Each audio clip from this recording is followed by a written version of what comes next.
ठीक है, अवश्य मैं बताऊंगी। बताओ चंद बताओ। देखिए प्राणनाथ, मैं सपना में देखी, मैं अपने नैहर की जा रही थी। देवर जी उधर जंगल से राज मोहब्बत आ रहे थे। रात समझा देवर जी, मैं बात को नहीं मानी। देवर जी उसे बदन पर चापी कोड़ा उठाने लगे। अब इसमें आकर वो दिलिए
मैं जो की वो तो कर चुकी, मगर मेरे देवर जी है कहा।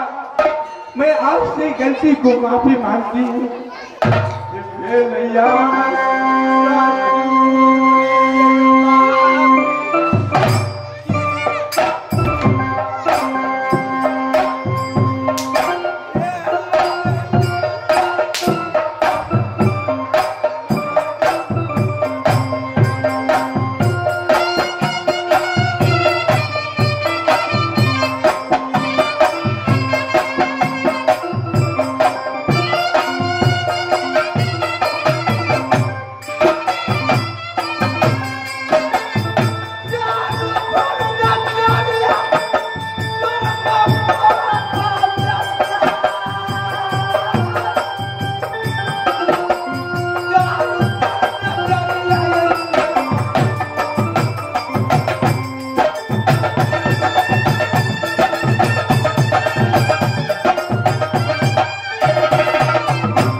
अब मुझे सिर काट लीजिए, वो भी अच्छा ही रहेगा। अब यहाँ से मुझे नदी नाल में फेंक दीजिए, वो भी सही रहेगा। मेरा दुख भाई रुदल लागी नहीं है। मेरा दुल्हन मारने वाली एक डर के ठोकर खाते होगी, एक डर के वो दुनिया के रूप पकड़ के कहाँ होगा, नहीं होगी, ये समझ में नहीं आता है।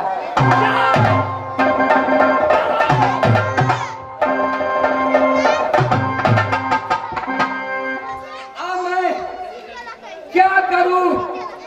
ये राज मोहब्बत मैं नहीं रहूंगा।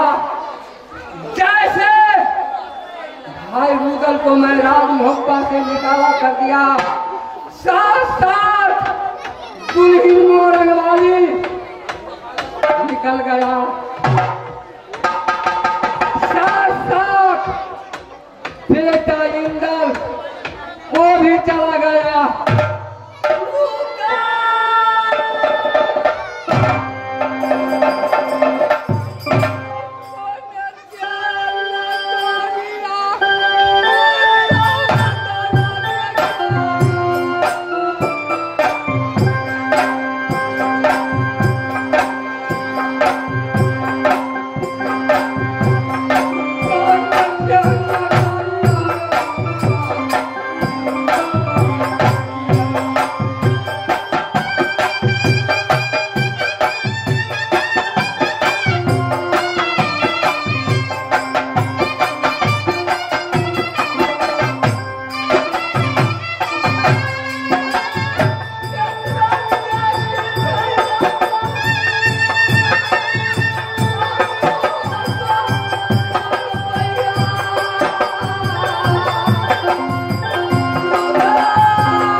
मैं नहीं रहूंगा जब तक मेरा भाई रुदल, दुल्हन मोरंग वाली, बेटा इंदल जब तक नहीं मिलेगा तब तक राज मोहब्बा में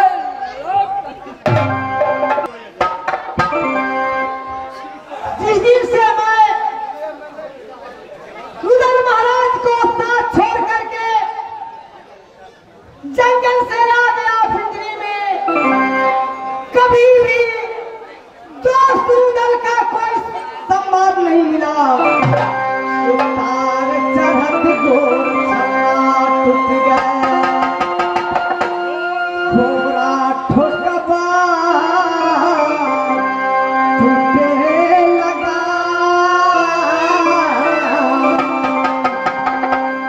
हमारा भूमि में तेरा गिर गए, घरे पछताए दबा, जिसके भाई सहोदराए छूट गए, उसका टूटे दाहिना हाथ, जिसके घर में नारी दुखी है, उसके घर में दरिद्रा के बाद, जिसके घर में नारी सुखी है, उसके घर में लक्ष्मी के बाद, भाई सहोदरा ये छूट गए जंगल में। राही राही याद आता तो सके जो यार, राही राही याद आता तो सके जो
लेकर जल्दी आइएगा।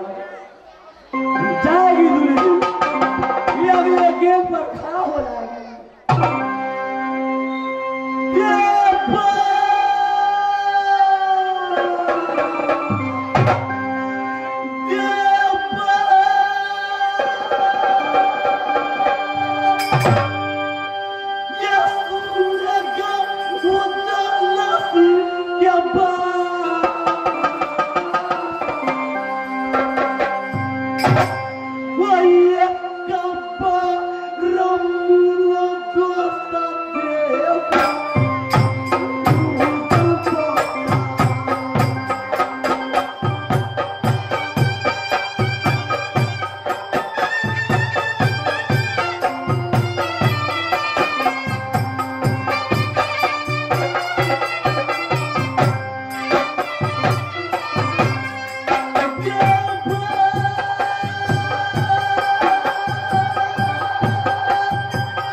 देखता हूँ यह आवाज कहाँ से आ रही है।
ब्याही नारी मोरंग वाली आई है।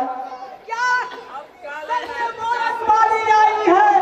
तुमने छुपा कर रखे थे वो महलों के रहने वाली रानी दर बदर के ठोकरे खा करके किस हाल में होगी।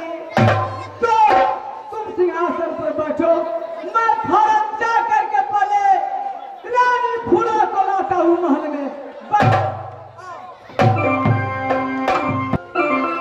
रानी फूला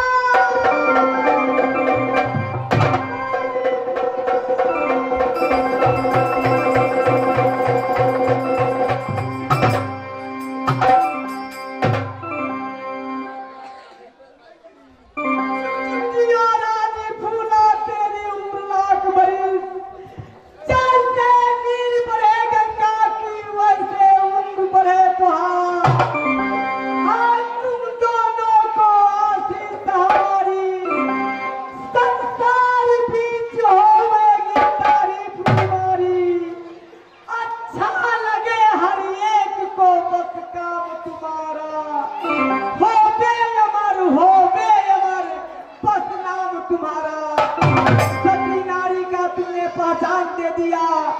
अपने पति को साथ लेकर तुम आज पिंजरी में आई हो। आज से तुम्हारा दरिद्र दूर हो गया। चलो महल में रानी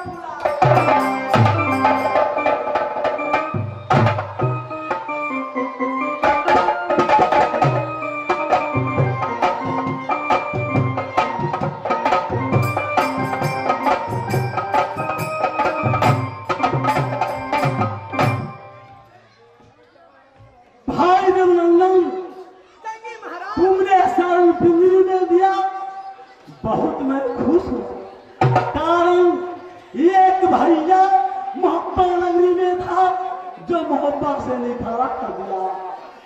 तुम प्रिय दोस्त बचपन का जिस समय बंगबरी में दोस्ती लगा था, उस दिन तुमने कसम खाया और मैं भी कसम खाया कि समय आने पर खून देने को लिए तैयार हूँ। आज मुझे वो खून मिला, लेकिन दोस्त मेरे निर्मल गात कैसे होंगे प्रधान? जंगी महाराज